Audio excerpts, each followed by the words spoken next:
तर तुकोबऱ्या म्हणतात पुत्र व्हावा ऐसा गुंडा ज्याच्या हाती ही लोकी झेंडा. शंभूराजांनी ते घडवलं आणि शंभूराजे शिवछत्रपतींचा छावा झाले. गुरुपौर्णिमेच्या दिवशी गुरुजींचा मला फोन आला आणि बोलता बोलता गुरुजी म्हणून गेले की शिवाजीराव शंभूराजांची कादंबरी लिहितात, कौतुक आहे, आपलं भावबळ बुद्धिबळ सगळं सगळं ओतून द्या, पण एक लक्षात घ्या, पदरात अग्नी घेतला आहे, त्या अग्नीच्या दाहाने हात पोडून सुद्धा निघेल, परंतु त्या अग्नीच्या दाहाने हात पोडून जाताना ती अग्नी सोडू नका, ती अग्नीच तुम्हाला प्रकाशमान करेल. वर्धेमध्ये वाहलेल्या कादंबरीने इंद्रायणीला कदाचित हाक मारली असेल आणि इंद्रायणीच्या तटावरून देहूच्या शेजारून मग शिरीष महाराज मोरे आयुष्यात आले. शिरीष महाराजांनी अमरावतीवरनं खसलेल्या पोराला पुण्यात आणलं. त्या अग्नीच्या 10 प्रमाणे असलेल्या शिवपुत्राची गाथा म्हणजे अग्निगंध. नमस्कार बंधू आणि भगिनींनो, धर्मवेडा चॅनलमध्ये सहर्ष स्वागत करत आहोत. आज अशा धर्मवेड्याला भेटणार आहोत की ज्याने आपले संपूर्ण आयुष्य शंभू महाराजांसाठी अर्पण केले, असे आमचे धर्मबंधू अक्षय चंदेल यांच्या आपल्या चॅनलमध्ये सहर्ष स्वागत करत आहोत. अक्षय चंदेल यांनी नुकतीच लिहिलेली अग्निगंध कादंबरी ही खूप प्रसिद्ध झाली आणि खूप लोकांना आवडली. या अग्निगंध कादंबरीमध्ये त्यांनी लिहिलेले शंभू महाराजांचे चरित्र लोकांना एवढे भावले की लोकांचे अश्रू या पुस्तकांच्या पानावर नक्की पडले. चला जाणून घेऊया अग्निगंध नक्की काय आहे. जय श्रीराम अक्षय दादा. काय आहे अग्निगंध नक्की? अग्निगंध म्हणजे छत्रपती संभाजी महाराज यांच्या मनातील भावनेचा तो कल्लोळ जो इतिहासाच्या पानाच्या पलीकडे शोधला जाऊ शकतो. म्हणजे शंभूराजे एक पुत्र म्हणून काय आहे, शंभूराजे एक पती म्हणून काय आहे, शंभूराजे एक पिता म्हणून काय आहे आणि शंभूराजे स्वराज्याचे अधिपती म्हणून काय आहे. तर छत्रपती संभाजी महाराजांच्या इतिहासावर अनेक इतिहासकारांनी लिखाण केलं आहे. छावासारख्या कादंबरी येऊन गेला, विश्वास पाटलांनी संभाजी येऊन गेली, पण प्रत्येक कादंबरीमध्ये कल्पनेचं पात्र कुठेतरी त्यामध्ये टाकण्यात आलं. त्यामुळे शंभू महाराज कुठल्या तरी काल्पनिक पात्राच्या अवतीभोवती कुठेतरी फिरवण्यात आले. आपण अग्निगंध लिहित असताना त्या काल्पनिक पात्रांना टाळून ऐतिहासिक ससंदर्भ किंवा ऐतिहासिक माहितींवर आधारित शंभू छत्रपतींच्या भावनेचा एक प्रमाण मांडण्याचा प्रयत्न केला आणि शंभूराजांच्या हृदयांतरीण काहीतरी माझ्या शब्दातून त्या हृदयातील भावना उमटणारे शब्द म्हणजे अग्निगंध. हे अग्निगंध नाव तुम्हाला कशा प्रकारे सुचलं? म्हणजे बऱ्याचशा आपण कादंबरी बघितल्या शंभू महाराजांच्या बरोबर, म्हणजे जसं छावा आलं, जसं शंभू महाराजांचं नाव किंवा शंभू चरित्र, त्याचप्रमाणे तुम्ही अग्निगंध म्हणजे हे युनिक नाव तुम्हाला कशा प्रकारे सापडलं? अग्निगंध नावाबद्दल जरा एक म्हणजे कथानकासारखं आहे की ज्या वेळेला अग्निगंध एक कादंबरी स्वरूपात यायची होती, त्या अगोदर लेखमाला म्हणून ती पुढे येणार होती. त्यावेळेला आमचं असं बरंच ठरलं की आपण शिवरायांचा छावा किंवा इतर असे काहीतरी नावं द्यावी. परंतु अग्निगंध का, तर एक पडलेलं सहज स्वप्न त्यामध्ये ते नाव पुढे आलं. त्या नावाचा आम्हाला अर्थ माहिती नव्हता, शब्दकोशामध्ये तो शब्द आहे की नाही हे सुद्धा माहिती नव्हतं. पण एक गोष्ट मात्र माहिती होती की संभाजी महाराजांबद्दल त्यांचे बंधू राजाराम महाराज हे ज्वलन तेजस असा उल्लेख करतात. ज्वलन तेजस म्हणजे पेटत्या निखारासारखा, आणि त्या निखाऱ्याचा, त्या अग्नीचा गंध ज्यावेळेला शत्रूच्या नाकपुड्यामध्ये जातो त्यावेळेला तो असह्य व्हायला लागतो. आणि औरंगजेबसारख्या बलाढ्य शत्रूला जो शंभूराजा ज्वलन तेजस भासला, त्या अग्नीच्या 10 प्रमाणे असलेल्या शिवपुत्राची गाथा म्हणजे अग्निगंध. नाही, खूपच सुंदर असं नाव तुम्ही पाहिलं, म्हणजे सुचवलं गेलेलं आहे आणि ते लोकांच्या मनामध्ये कोरलं गेलं अग्निगंध. आणि मला एक सांगा, आता तुम्ही अग्निगंध जेव्हा लिहित होता तेव्हा एक लेखक म्हणून जसे अक्षय चंदेल हा शंभू महाराजांकडे कशा प्रकारे बघत होता, की जेव्हा तो स्वतः एक लेखन करत होता तेव्हा नक्कीच तुम्हाला शंभू महाराज दिसत होते किंवा तुम्ही त्यांचे अनुभव घेत होता, तेव्हा तुम्ही शंभू महाराजांनी कसं बघत होता? मला आठवतं ज्यावेळेला अग्निगंधाचे प्रसंगाचे लिखाण सुरू होते आणि ज्यावेळेला तुम्ही एक कादंबरी लिहितात तुम्हाला त्यावेळेला त्या व्यक्तिरेखाला अनुभवावं लागतं. म्हणजे ते इतिहासातील कुठलंही पात्र असू द्या, कारण की तुम्ही इतिहासाच्या पानाच्या पलीकडे त्या पात्राला शोधण्याचा प्रयत्न करत असतात. आणि छत्रपती संभाजी महाराज ज्यांच्या आयुष्यामध्ये अक्षरशः लहानपणापासूनच दुःखाची किनार लागते, अशा शिवपुत्राला शोधणं किंवा शिवपुत्राबद्दल लिहिणं हा प्रयत्न करत असताना शंभू महाराजांच्या अनेक भावनिक बाजू पुढे आल्या. जसं की एक प्रसंग होता ज्यावेळेला मी वढू-तुळापूरलाच होतो नेमका हा प्रसंग लिहित असताना, आणि इंद्रायणी पुढे खडखड वाहते आणि तो प्रसंगामध्ये एक क्षण आला की संभाजी महाराजांच्या अंगावरचा मांस काढलेला आहे, त्वचा काढलेली आहे आणि त्याच्या अंगावर मिठाचं पाणी ओतलेलं आहे. आणि असं असताना संभाजी महाराजांची भावना काय असेल, तर त्यावेळेला बराच वेळ विचार केला की नेमकं काय असावं महाराजांच्या मनामध्ये, कारण प्राण अजून गेलेले नाहीत प्राण जायला आणखी वेळ आहे, तो प्रसंग पुढे उमटवायचे आहेत, काहीतरी मनात असलं पाहिजे ना. त्यावेळेला त्या इंद्रायणीचा खडखड वाहणारा आवाज माझ्या कानावर येत होता आणि असं वाटत होतं की इंद्रायणी जणू काहीतरी सांगते. काय सांगत असावी, तर मला असं वाटत होतं की ती इंद्रायणी आज जी मला सांगते तिने 335-36 वर्ष अगोदर, म्हणजे आज संभाजी महाराजांच्या बलिदानाला 336 वर्ष पूर्ण झाली. की अग्निगंध तुम्ही जेव्हा कादंबरी लिहित होता तेव्हा नक्कीच तुम्ही शंभू महाराजांना खूप जवळून बघत होता. तर ते शंभू महाराजांना बघत असताना की शंभू महाराज तुम्हाला कशा प्रकारे दिसत होते किंवा कशा प्रकारे शंभू महाराजांचं चरित्र तुमच्यामध्ये उमटत होतं? मला अग्निगंध लिहित असताना छत्रपती संभाजी महाराज जणू सूर्याला ग्रहण लागत आहे तशाप्रमाणे वाटत होते, की एका क्षात्र तेज सूर्याला, म्हणजे शिवपुत्राला, जो राजपुत्र आहे परंतु त्याच्या आयुष्यामध्ये प्रचंड दुःखाची किनार आहे. आणि ज्यावेळेला आपण एक ऐतिहासिक पात्र लिहितो त्यावेळेला तो ऐतिहासिक पात्र तुमच्याशी बोलायला लागतं, ते ऐतिहासिक पात्र तुम्हाला काहीतरी सांगत असतं, असे तुम्हाला भास करून घ्यावे लागते. ते भास आपोआप होतात कारण की तुम्ही त्या व्यक्तिरेखामध्ये जगत असतात. मला आठवतं छत्रपती संभाजी महाराज यांच्याबद्दल एक प्रसंग लिहायचा होता की संभाजी महाराजांच्या अंगावरचा उगच त्वचा काढलेली आहे आणि त्यांच्या अंगावर मिठाचं पाणी ओतलेलं आहे आणि ते वढू-तुळापुराच्या त्या संगमावर असताना, आणि नेमका हा प्रसंग लिहित असताना मी तिथेच होतो वढू-तुळापूरला, त्यावेळेला तिथेच लिहावं असं ठरलेलं. तर बराच वेळ बसल्यानंतर काही कळत नव्हतं की नेमकं काय असावं या त्या क्षणाला शंभूराजांच्या मनामध्ये प्रसंगाला. हां, तर इंद्रायणीचा तेवढा एक खडखड आवाज कानावर येत होता, भीमाभामा इंद्रायणीचा, त्रिवेणी संगमाचा. आणि वाटलं की ही इंद्रायणी आज जशी खडखड वाहते आहे तिचा वेग हा 336 वर्ष अगोदर, म्हणजे आत्ता 336 वर्ष झाली संभाजी महाराजांच्या बलिदानाला, 336 वर्ष अगोदर किती वेगवान असेल. त्यावेळेला तिच्या खडखडण्याचा आवाज तो शंभूराजांना काहीतरी सांगत असावा. म्हणजे काय सांगत असेल ती संभाजी महाराजांना, तर ती सांगत असेल की महाराज आत्ता श्वास थांबवा, ते आता तुमची असली हालअपेष्टा आमच्याकडनं सुद्धा बघणं होणार नाही, ते असह्य वाटतं आम्हाला. पण शंभूराजांच्या श्वासाला थांबवावं हे सहज शक्य नाही आणि शंभूराजाला अधिकारवाणाने कोणीतरी सांगावं, तर हे कोणी सांगितलं पाहिजे, तर हे शिवछत्रपतीच सांगू शकतात. आणि असा पुत्र मृत्यूच्या पुढे आहे, म्हणजे ज्या वेळेला ती त्वचा काढलेली आहे त्यावेळेला त्या रक्ताच्या थारोड्यामध्ये शंभूराजे कसे असतील, तर त्या इंद्रायणीच्या पात्रात जसं सूर्याचं प्रतिबिंब दिसतंय तसे शंभूराजे असावेत. आणि शंभूराजांच्या त्या नाकपुड्यामध्ये, त्या भोसलाई नाकपुड्यामध्ये जाणारा श्वाससुद्धा म्हणत असेल की महाराज आत्ता माझीसुद्धा हिंमत होत नाही व तुमच्या शरीरामध्ये प्रवेश करण्याचा. आणि असं असताना शंभूराजांचे ते ओठ, ज्यामध्ये जिव्हा नाही आहे, जिव्हा नसलेली ओठ, ती या स्वराज्यधरेच्या मातीमध्ये ओठानाड दाबून या स्वराज्याच्या मातीसोबत स्वतःचं ऋण फेडत असेल. आणि अशा वेळेला रात्रीचा तो किर अंधार पडलेला, तिथे नीरव शांतता असलेली आणि फक्त इंद्रायणीचा खडखड सोडून दुसरं काहीच नाही. ती इंद्रायणी कसं तरी तुकोबाचे अभंग ऐकवत शंभूराजांना निजवत असेल की माझ्या बाळा आता तू झोप जरा वेळ. आणि याच वेळी शंभूराजांच्या पुढे जणू सोनेरी मोजड्या याव्या आणि ती टोकदार दाढी, तो महाराजांचा मंदिल, त्यावर लोमकणारा, त्यावर खिळखिळणारा तो मोत्यांचा तुरा आणि ते स्वरूप पांढऱ्या शुभ्र वस्त्रांमध्ये पुढं यावं. ते वस्त्र कुणाचे असावे, तर ते साक्षात शिवछत्रपतींचे असावे. म्हणजे शिवछत्रपती म्हणतात की शंभूबाळ आता चलायचं ना आमच्यासोबत, आणि चलायचं ना आमच्यासोबत हा प्रश्न म्हटल्याबरोबर शंभूराजांच्या मनात काय असेल, आबासाहेब कुठे चलायचं नेमकं. तर शंभूराजांना शिवराय म्हणतात की शंभूबाळ जसं राजगडाच्या बालेकिल्ल्यावरून तुम्ही आमच्यासोबत गड उतरायचा त्याप्रमाणे आता स्वर्गाला जायचा वेळ झाला ना आमचा. आणि शंभूराजे म्हणतात आबासाहेब आत्ता तर वर जायचं ना आपल्याला, जसं आम्ही बालपणी तुमची करंगडी पकडून सर्वत्र फिरायचो. आणि शिवराय म्हणतात होय शंभूबाळ आता तिथेच जायचं, पण आबासाहेब अशा अवस्थेत आम्ही यायचं.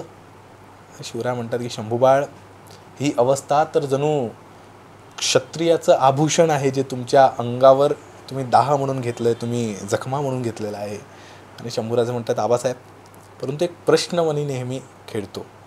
शिवराय म्हणतात काय, तर हा प्रश्न कुठून आला, तर हा प्रश्न आजपर्यंत ऐतिहासिक जेव्हा जेव्हा शंभूराजांवर लिखाण झालेली होती त्यावेळेला शंभूराजांना प्रचंड बदनाम करण्याचा प्रयत्न झाला संभाजी महाराजांबद्दल, गोष्टी नाटक वगैरे या सर्व गोष्टी. त्यावेळेला तो प्रश्न मला वाटलं की हा शंभूराजांनी विचारला यायला हवा शिवरायांना की आबासाहेब आज हे बलिदान स्वीकारत असताना आमच्या मनामध्ये हा प्रश्न आहे की आम्हाला महाराष्ट्र पुढे लक्षात ठेवेल ना.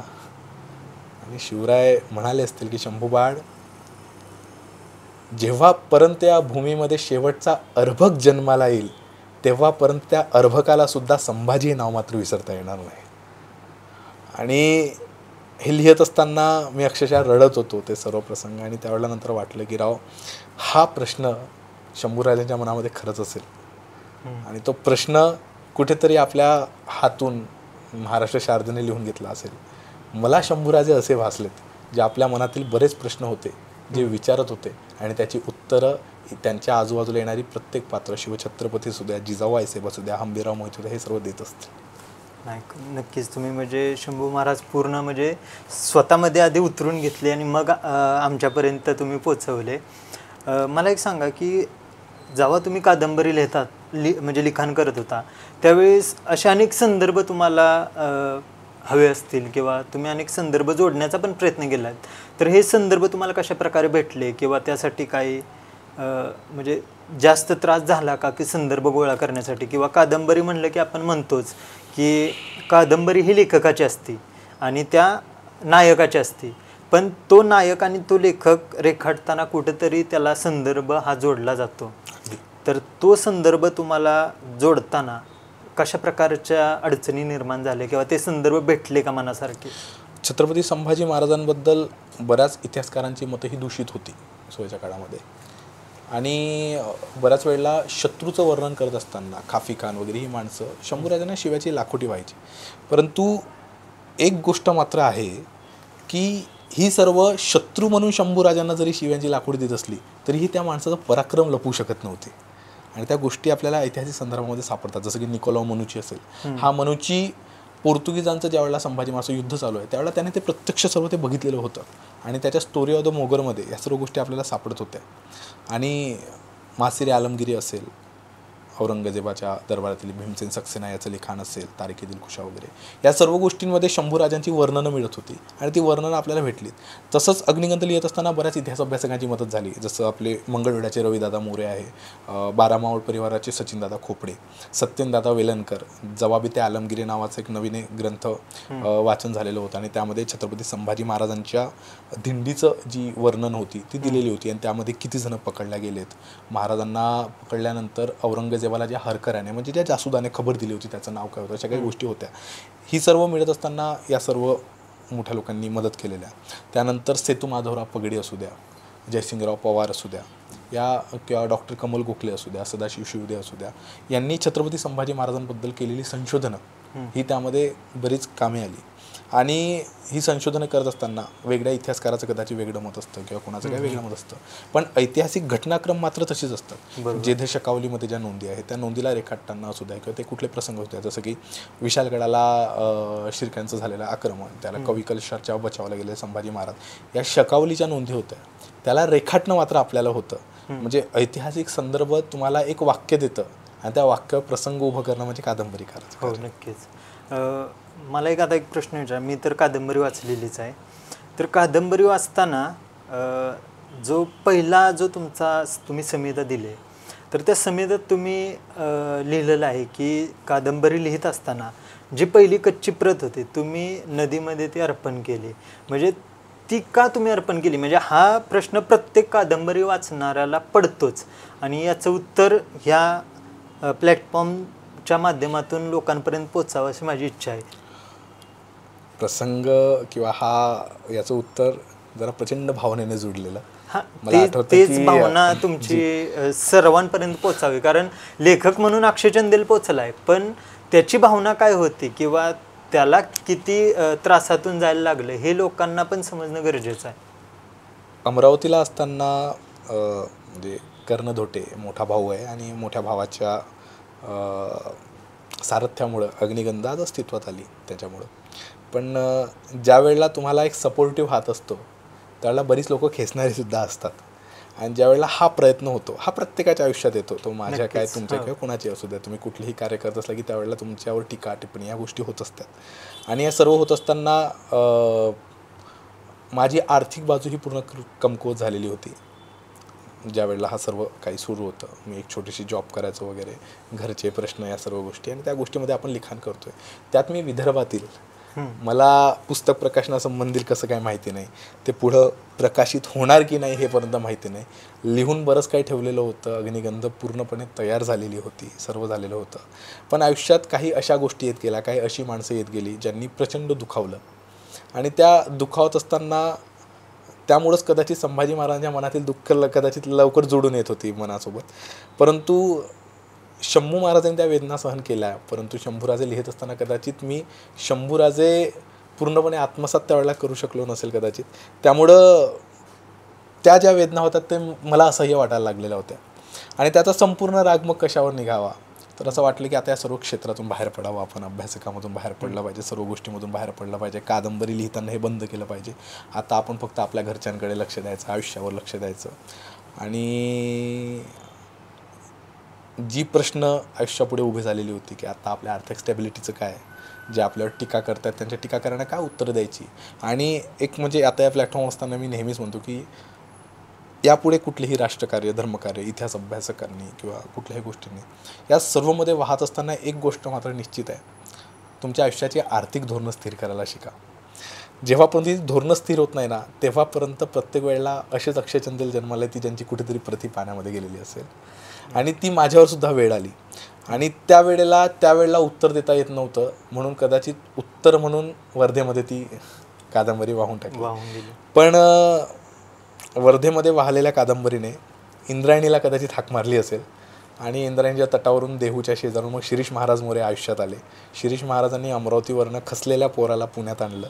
आणि जी अग्निगंध इंद्रायणीमध्ये वाहून गेलेली होती, म्हणजे वर्धेमध्ये वाहून गेलेली होती, ती अग्निगंध इंद्रायणीच्या तटावर पुन्हा लिहिल्या गेली.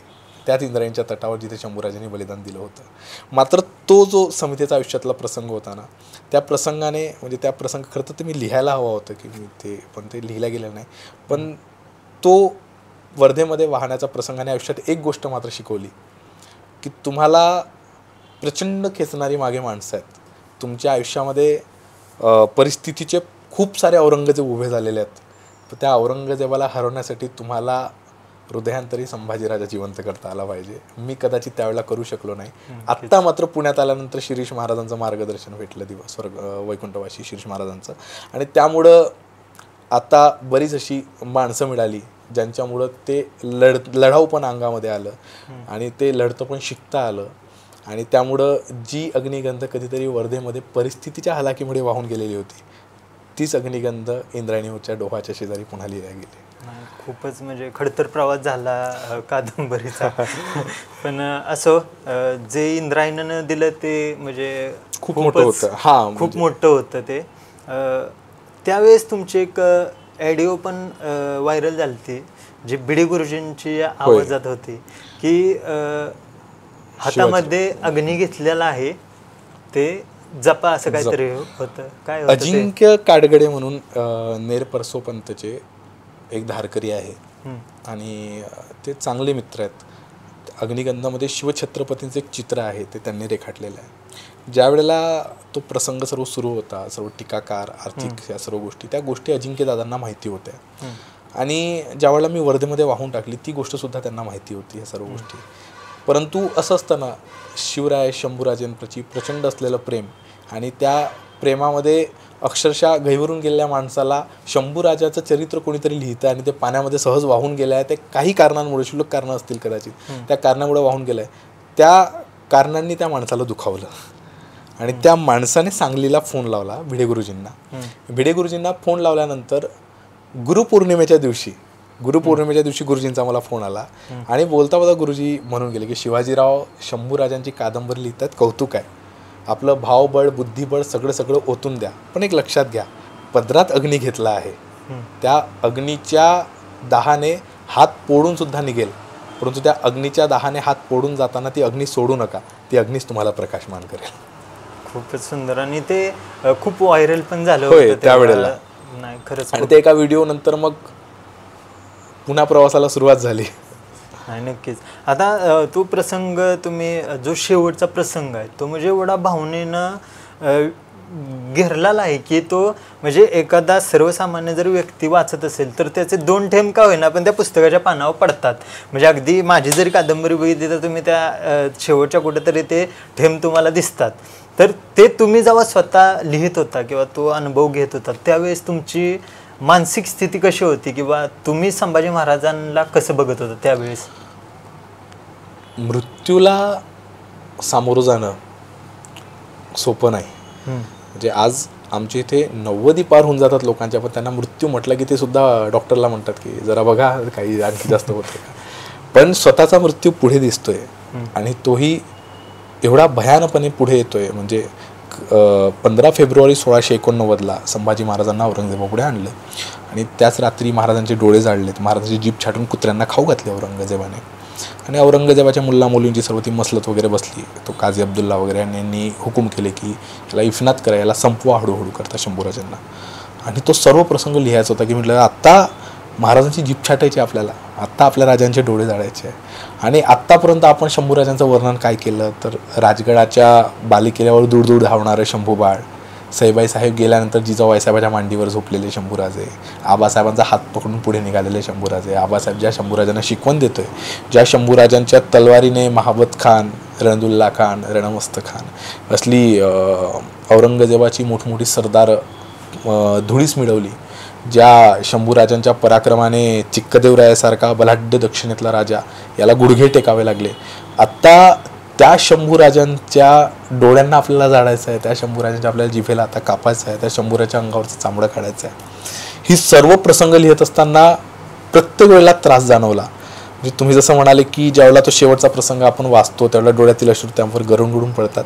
ज्या वेळेला मी ती कच्ची प्रत लिहित होतो त्यावेळेला प्रत्येक पानावर माझ्या डोळ्यातील अश्रू होते. आणि शेवटचा प्रसंग तो सर्व सुरू झालेला की आत्ता महाराजची शेवटचा क्षण येणार आहे आणि महाराज जाणार आहेत. पण जात असताना संभाजी महाराज लिहिण्या अगोदर कवी कलशाचा प्रसंग लिहायचा होता की कवी कलशाला मारतायत. आणि मला तो प्रश्न पडला की आतापर्यंत हा कवी कलश, कविराज कलश हा आपल्या मित्राच्या सोबत आहे मृत्यूच्या क्षणापर्यंत. आणि आत्ता ज्याप्रमाणे शंभूराजांच्या अगोदर त्याच्यावर अत्याचार होत होती त्यावेळेला मृत्यू सुद्धा अगोदर मिळाला, परंतु आतापर्यंत मृत्यूची ही सर्व आभूषणं अंगावर घेत असताना जो कवी कलश सोबत आहे त्याला मृत्यू मात्र अगोदर मिळतं. त्या मित्राची काय भावना असेल त्यावेळेला तो प्रसंग आपण लिहिला. तो कादंबरीमध्ये सुद्धा आहे की कवी कलशाच्या अंगावरचं एक एक देहाचे ते सर्व तुकडे काढलेत आणि काढल्यानंतर तो कवी कलशाचा आत्मा बाहेर पडला आणि तो महाराजांना हात जोडून उभा होता की राजन मिलेगे पुनर्जन्म लेकर फिर से कभी, मथुरा की उन गलियों में कृष्ण का सुदामा बनकर. आणि आता सुदामा निघून गेला आहे आणि त्या सुदामानंतर आता कृष्णाला जायचंय. परंतु कृष्णाला जात असताना आपण शिवरायांचा प्रसंग एक घेतला होता त्यामध्ये. आणि शिवरायांना शंभूराज मागणी करतात की आबासाहेब आम्हाला घेण्यासाठी आऊसाहेबांना बोलवा. का आऊसाहेबांना तर सईबाई राणीसाहेब ज्यावेळेला गेल्या त्यावेळेला जिजाऊ आईसाहेबांनी शंभूराजांना सांभाळलं. आणि ज्यावेळेला आई निघून जाते ना, म्हणजे मला असं वाटतं नेहमी की एका पुरुषाचे जसं 2 कप्पे असतात छातीच्या आडमध्ये, त्यामध्ये एक हृदय धडधडतं असतं आणि एकीकडे फुफ्फुस असतं. ज्या श्वासामुळे तो जिवंत आहे ते म्हणजे वडील आहे आणि ज्या हृदयामुळे तो धडधडतो ते म्हणजे आईचं काळीज आहे. आणि आईचं काळीज 2.25 वर्षाचे असताना शंभूराजांनी गेलं आणि शंभूराजांच्या आयुष्यातून आईचं काळीज निघून गेल्यानंतर शिवराय आपल्या आबासाहेबांच्या श्वासाला जिवंत ठेवण्यासाठी आणि आबासाहेबांच्या ध्येयाला पुढे घेऊन लढण्यासाठी जिजाऊ आईसाहेबांनी शंभूराजांना घडवलेलं होतं. त्यावेळेला त्या पोराला वाटलं पाहिजे ना की माझी आई गेल्यानंतर ज्या आऊसाहेबांनी मला सांभाळलं आहे त्या आऊंना मला पाठवा पुन्हा घेण्यासाठी. आणि तो प्रसंग तो लिखाणाला सुरुवात झाली आणि लिखाण करत असताना पुन्हा पुन्हा की आता आपल्या राजाला मारायचं आपण, आता राजे जातील आणि राजे जातील म्हणजे कादंबरीचं लिखाण थांबेल आता आपल्या आयुष्यातून.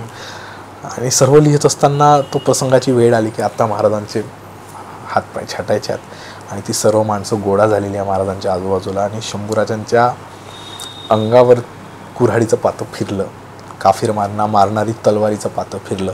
महाराजांच्या अंगातील एक एक अवयव हे प्रमेयातून वजा व्हायला लागलेत आणि ते सर्व होत असताना जे काळीज होतं ते काळीजसुद्धा कुऱ्हाडीने फोडून बाहेर काढलं आहे. आत्ता महाराजांचा आत्मा बाहेर निघाला आहे आणि आत्मा बाहेर निघून तो स्वार झालेला आहे घोड्यावर स्वर्गाच्या दिशेने जाण्यासाठी. आणि स्वर्गाच्या दिशेने जाण्यासाठी स्वार झालेला असताना शिवरायांनी जो शब्द दिला होता की शंभूबाळ आऊसाहेब येतील तुम्हाला घेण्यासाठी, त्यावेळेला तो आकाशावर जणू पदर पसरलेला असावा केशरी रंगाचा, सूर्याचं ते किरण जणू आईसाहेबांचं भरले जणू मळवट आहे आणि आईसाहेब पदर पसरून आहे की ये नातवा तू माझं मस्तक गर्वाने उंचावलंय. आणि त्यावेळेला ती इंद्राणी बोलली असेल की आऊसाहेब घेऊन जाऊ आमच्या शंभू बाळाला, थकला आमचा बाळ, तो मृत्यूला माझ्यासमोर पुढे गेलाय. मात्र मी सांगेल या स्वराज्य धरेला की मी बघितलंय या शिवपुत्राला, या धर्मयोद्धाला, या स्वराज्य रक्षकाला, या हिंदवी स्वराज्य रक्षकाला आपल्या मृत्यूसोबत लढताना मात्र स्वाभिमानांची मस्तक कधीही न झुकवताना. मी सांगत राहील की हा संभाजी ज्याप्रमाणे मृत्यू पुढे वाकला नाही त्याप्रमाणे आयुष्यात कधी चुकलाही नाही. तो शंभूराजे जात असताना असं वाटलं की त्या स्वराज्याने सुद्धा हाक मारली असेल ना आपल्या युवराजाला. शिवपुत्र आहे शेवटी, आपल्या ज्या शिवरायांनी हे स्वराज्य घडवलं त्या हिंदवी स्वराज्याच्या प्रत्येक डोळ्यातून अश्रूचं थेंब गरंगळलं असेल. त्यावेळेला त्यांनी हाक मारली असेल की शंभूराजे निघालात. निघालात असताना त्या प्रत्येक माणसाच्या डोळ्यातील रडू कोसळलं असेल. ते जात असताना शंभूराजांनी एकदा आपल्या रयतेला बघितलं असेल की निघालोत आम्ही पण रडू नका, लढते व्हा, कारण हा तुमचा राजा मृत्यूला पुढे जात असताना सुद्धा रडलेला नाही आहे. लढते व्हा, पण एक लक्षात ठेवा आम्ही कुठेही गेलेलो नाहीत. जेव्हा जेव्हा या भूतलावर औरंगजेब जन्माला येईल तेव्हा तेव्हा त्या औरंगजेबाला धुळीत मिळवण्यासाठी तुमच्या हृदयातून हा संभाजी अग्निगंध म्हणून पेट घेईल. खूपच सुंदर असा शेवट झाला कादंबरीचा.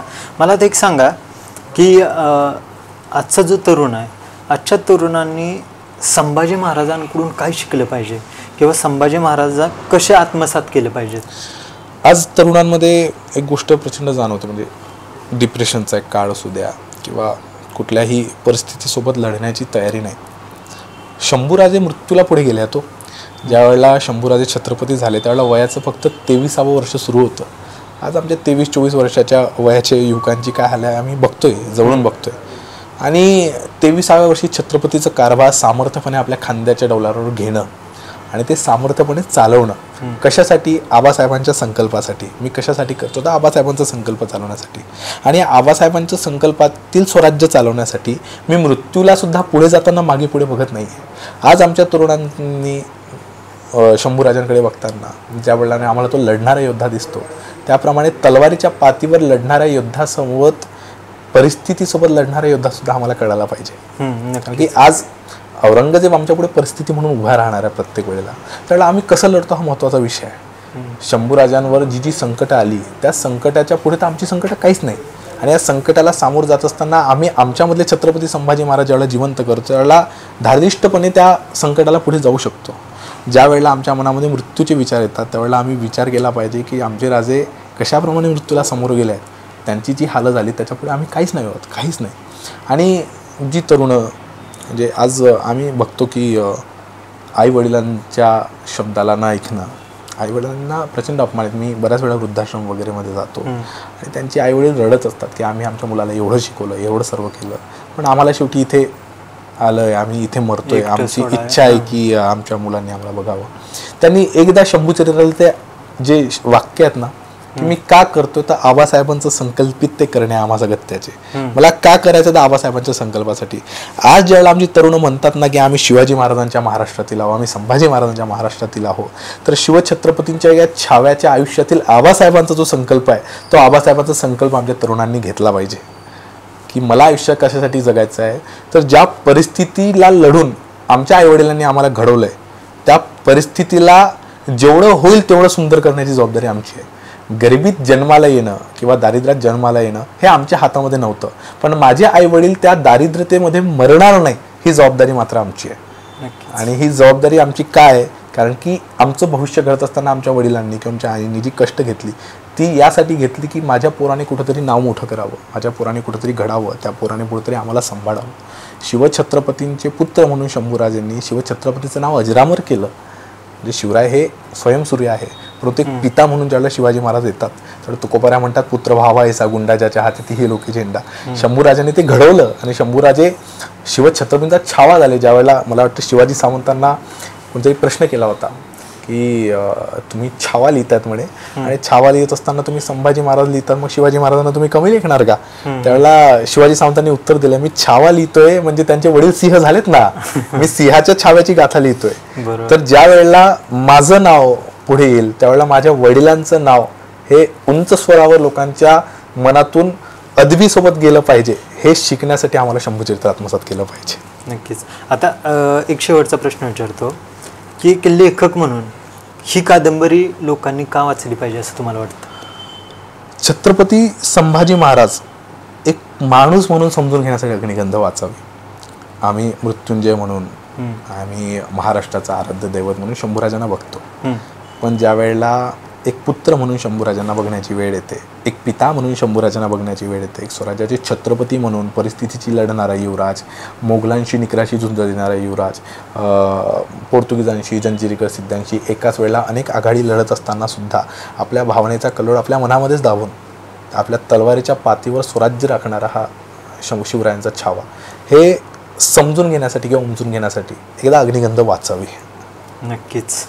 धन्यवाद अक्षय दादा, तुम्ही खूप सुंदर अशी माहिती सांगितली.